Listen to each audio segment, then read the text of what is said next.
Hi, everyone, and welcome to another episode of Surviving Real Life. I'm Matt, this is Daryl, and this is our New Year's edition. Yay, 2021. Quick, 2020 face.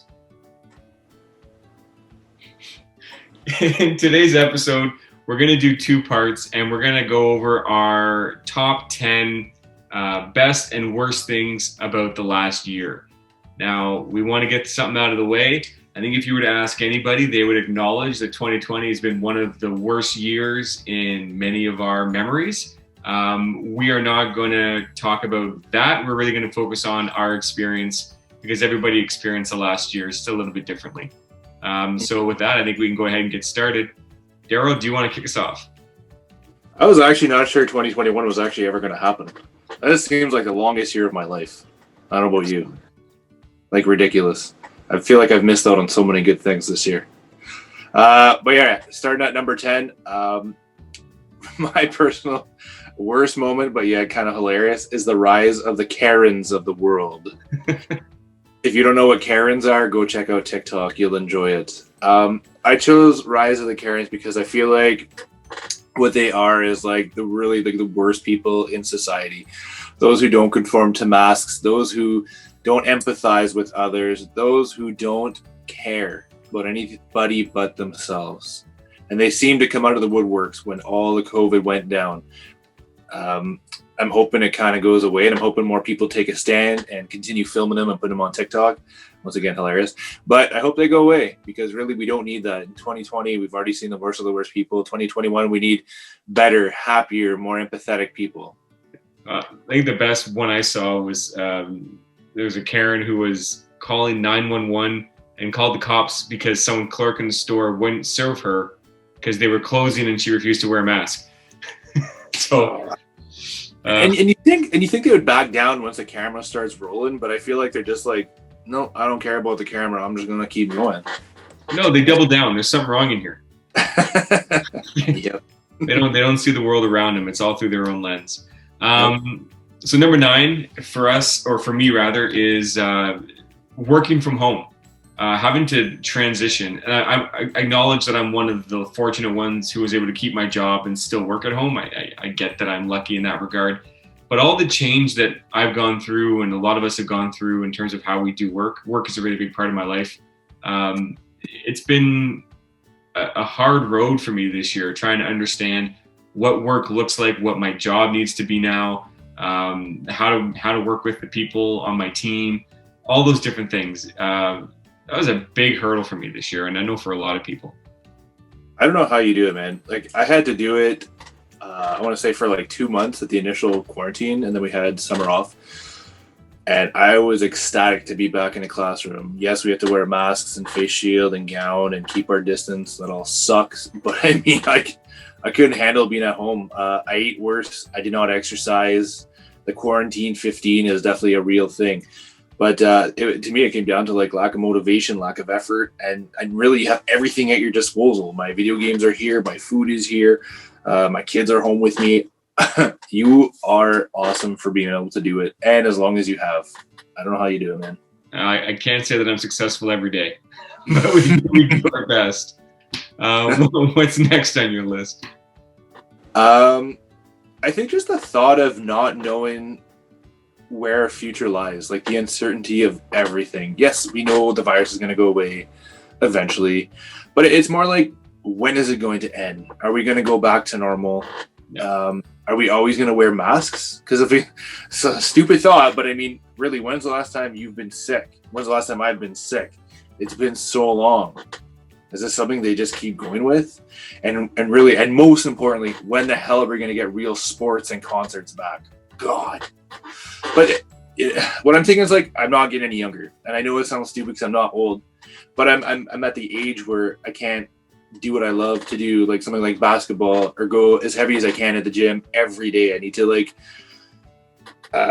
just weigh my options in terms of like, okay, am I going to play basketball on a Friday and a Saturday? No, I got to plan it for once a week. So that being taken away from me kind of, it pushes it another year of my life, if that makes sense. Now, I don't want to waste my life, my sports life, my physical life right now. Don't get me wrong, once my kids are old enough to play sports, that's my time to kind of push myself away. But I mean, they're 4 and 3. I'm not ready yet. Yeah. No, I hear you. I went to a drive-in concert here in town. Great band, but sitting on the windowsill of the car with my wife on the other window of the car, and it just, people, instead of clapping because you can't hear in the driver, and people are honking their horns. It was surreal, but it just lacked of vibe. And I love going to pubs for music and concerts. I love that stuff, and so I'm with you. Even like traveling. We like to travel every few years with our families together and see each other. I'm ready for all that to come back. I really am. And you talk about masks. It leads in really well to my next one. 2020, I think, is highlighted by masks. Masks as a fashion choice. Masks as a social choice. As a caring choice. I've never had so many debates with people over whether or not you could wear a mask or you should wear a mask. It's not even really a question. I mean, we've been talking about this since we started our channel. This isn't a question. Just wear your mask, right? Wear your mask. But you go into a place, and people do the mask dance. I call it the mask dance. Are you wearing your mask? Should I wear a mask? Can I take it off? Do you want it on? How close should we stand? Or the people who wear it like down to here. Not covered my nose, but it's covered my mouth, so don't worry about it. Try explaining to your 4-year-old in the store why you keep harping on him to pull it up, but Buddy over here can wear it around his chin. Yep. Yeah, masks. And I guess my last gripe about masks is our face. We communicate a lot through our facial expressions, smiling, frowning, not being able to look someone and know how they're reacting to what you're saying. Is for those of us who are older, right? Obviously, like that's a big thing to overcome. That's a big part of communication. And for kids, like my son's age, my daughter's age, learning that, is putting them behind. So I'm definitely ready for masks to be gone. But to your point, I don't know if they ever will be, right? And if they do come back, let's say, like, hypothetically speaking, if we wear the masks for 2 years, do you think it shatters people's confidence having to take them off now? They've hid everything that's underneath their masks for so long, and now they're going to go around. I think about like the 12 and 13-year-olds I teach, and like, their confidence, their personalities are always like hormonally up and down, right? Mm-hmm. So if they get so used to something, and maybe that confidence is going like this, and nobody can see me anymore, so I can say what I want, and all of a sudden, hey, you have to look at my face again. Maybe I have bad teeth, maybe I have acne, maybe I don't like my smile. Is that something that, once again, plays havoc with people's confidence? Yeah, that's a really good point and question. I mean, I grew up with really nasty acne, if you remember. I would have given anything to hide my face most days. So that's a really interesting point. And now I hate hiding my beard. Well, now that it's glorious. Okay, enough of the negative for me. One of the most positive things that have actually come out of 2020 is like new forms of socialization.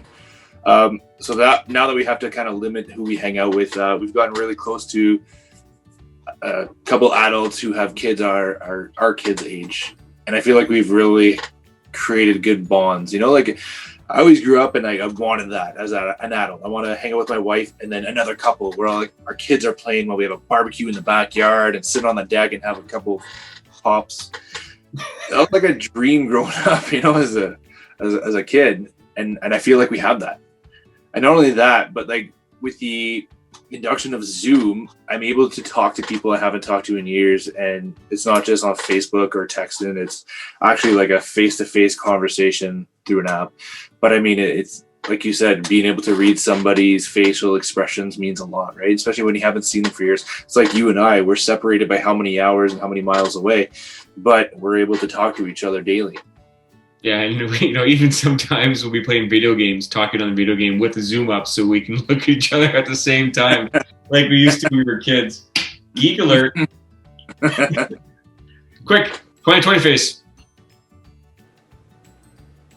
Okay, for my last one, before we end this part, I'll stick with you on the positive side. And I'm not one really for a lot of TV shows, but it's been a good year for entertainment. I don't know if they realized like early on in the year that they're gonna have to knock it out of the park in 2020. But I just finished season 2 of The Mandalorian, and wow, was I ever happy. I'd watch it. I'm probably going to watch it again with my wife, who hasn't watched any of it now. It's been a good year for different forms of entertainment. It was crazy. All the kids I taught last year were like, Mr. LaRock, watch The Mandalorian. And I'm like, I didn't really like the first season. I wasn't really sold on it. Then I watched the first episode of season 2 and I was like, oh, okay, binge watch. And I'm not a TV guy, man. To have me sit down for more than 20 minutes, half hour watching the show, that's a no-go. But this show, I'm like, please give me more. You know, the first episode started like 50 minutes, and then by the end, it was like 30 minutes, 28 minutes. I'm like, what are you doing, man? Give me more. Give me more. I want to see some Mando and Grogu. That's a weird name. How do you think they made up that Baby Yoda name? Do you think they kind of went like this on the keyboard? Oh, look, it's spelled Grogu. Spoiler alert. Yeah, and like the last episode, I was ready for that to keep going. I cried a little bit. I'm not gonna lie, man. Really good show. Really enjoyed it. And again, I'm not one for a lot of TV, but there have been a few this year that I've enjoyed. So I'll chalk that up to a positive for 2020. You got Mandalorian season 2 out. All right, guys. If you like this episode, make sure you check out our part 2, which includes our top 4 best moments of 2020. And if you like it, don't forget to like, share, subscribe for more. See you next time.